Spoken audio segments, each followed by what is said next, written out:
listening to some black metal today, folks. This is Mikey, by the way.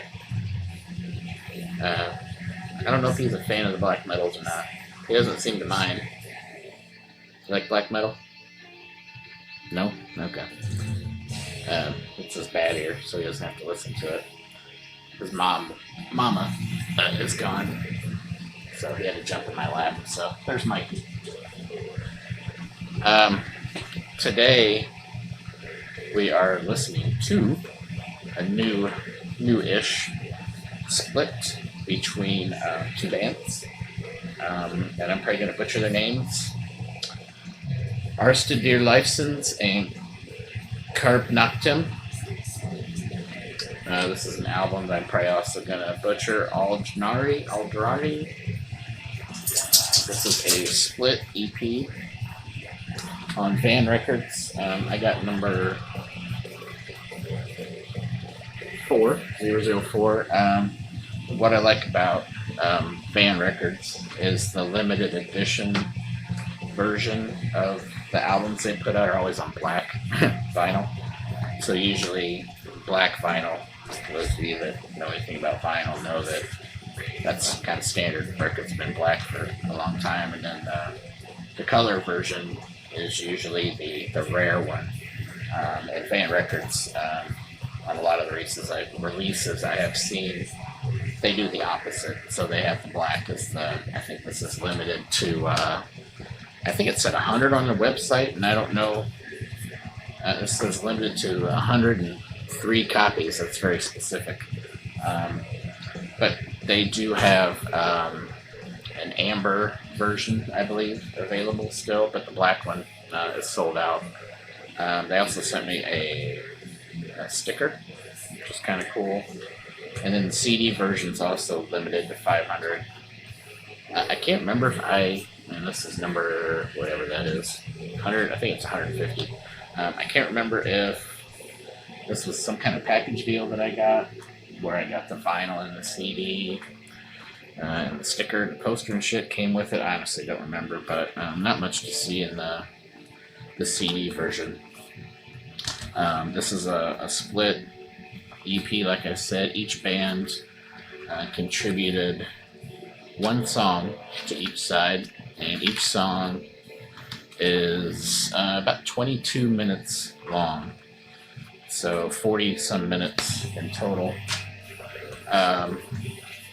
So far in my listening to this album, kind of cool booklet insert. I like the Arstidir Lifsins side better.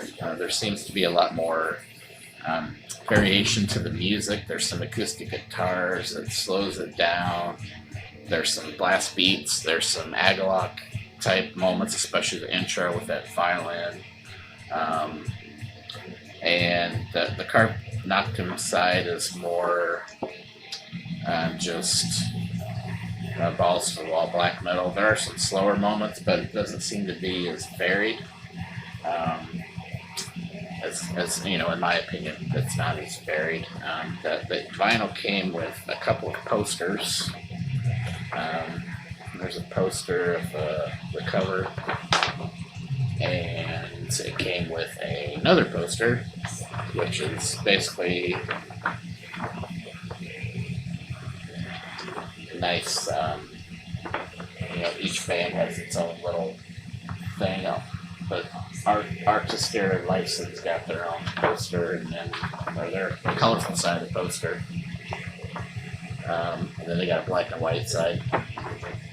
So I don't understand the reasoning there on why they seem to get more representation on this release than the other band. But so far, this is black metal. Anything you like about black metal, I would say, is intertwined here. There's these chanting choruses in the back. There's slowness. There's, like I said, there's really great pacing on this Arstidir Lifesins side. The Carpe Noctem side has some same elements, but the songwriting doesn't seem to be as good. And the variation of the song, like I said, if you want to write a 22-minute song, You need to keep the listener interested. Um, and the Carpe Noctem side just does not. I'll put it on, I'll listen, and I'm like, okay, and then I kind of drift off, and on the Arstidir Lifsins side, it piques my interest. I'm listening, I'm attentive. I'm even in my car. I have this in my car, and I don't fast forward through the Arstidir Lifesins side, but the other side I tend to kind of skip here and there. So, but it's not bad. I'm not saying it's a bad song. It's just when you compare and contrast the two songs, which is natural when you have a split release like this. I definitely like the Arstidir Lifesins side a lot more. They actually released a full length on Van not too long after this, and I have not got around to it. I bought way too much shit recently with this quarantine thing. I've been bored buying and following a bunch of people on Bandcamp, and I see all this shit I'm looking at my computer behind here. I've got like 8-10 things I'm watching because shit's selling out because everybody's buying stuff online. I don't want to miss out, so I'm having to keep track of on Bandcamp. Those of you that don't know, I'm on Bandcamp if there's physical releases, based on the copy of whoever runs that Bandcamp whoever runs that Bandcamp site. They keep track of how many copies are left, and when it gets down to a certain number, it'll tell you how many are left. 9 left, 8 left.